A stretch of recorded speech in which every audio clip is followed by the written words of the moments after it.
লাল শাক ভাজা তো অনেক খেলে, আজ না হয় একটু বড়া বানিয়ে খাওয়া যাক, কি বলো তোমরা? নমস্কার, পিয়ালিস কুকিং চ্যানেলে সবাইকে স্বাগত জানাই।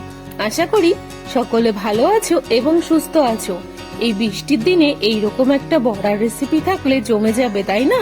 তাহলে ভিডিওটা স্কিপ না করে পুরোটা দেখার অনুরোধ রইল।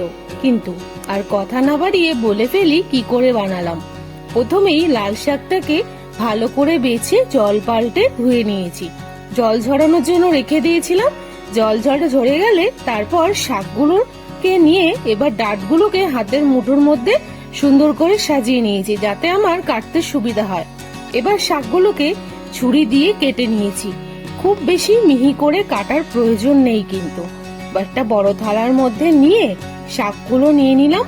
এবার তার মধ্যে 1 হাতা বেসন, 1 হাতা সুজি, 1 হাতা কর্নফ্লাওয়ার দিলাম। সুজি দেওয়ার কারণটা হচ্ছে বড়াগুলো যাতে মুচমুচে বেশি হয়, খেতে যাতে বেশি ভালো লাগে, সেই জন্য। এবার কুচনো শাকের মধ্যে একে একে দিয়ে দেবো স্বাদ মতো লবণ, হলুদ গুঁড়ো, জিরে গুঁড়ো, লঙ্কার গুঁড়ো, আর দিয়ে দেবো কালো জিরে, আর সামান্য চিনি দেবো।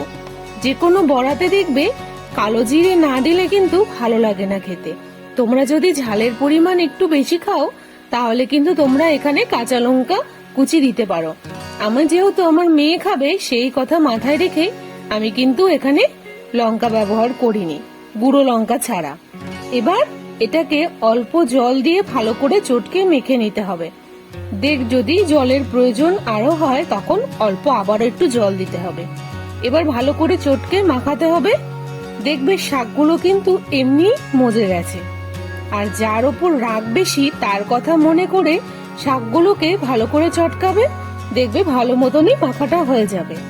মাখাটা ভালো মতন মাখা হয়ে গেলে কড়াইতে সাদা তেল দিয়ে দেবে পরিমাণ মতো, দিয়ে তেলটাকে গরম করে আঁচটা কমিয়ে দেবে। এবার একে একে চ্যাপটা মতো সেট করে নেবে, দিয়ে তেলের মধ্যে দিয়ে দেবে। যতগুলো ধরবে ততগুলো দিয়ে দেবে। এবার কম আঁচে অনেকক্ষণ ধরে ভাজতে হবে। যে কোনো ভাজার সময় আঁচটা কমিয়ে ভাজাটা উচিত, তাতে কি হয় মুচমুচেটা বেশ ভালো হয় খেতে। এবার একে একে উল্টে পাল্টে সবগুলোকে কিন্তু লালচে করে ভেজে তুলে নিতে হবে। আমি আর এখানে দুবার দেওয়া হয়েছিল, একবারে সবগুলো ধরেনি। এবার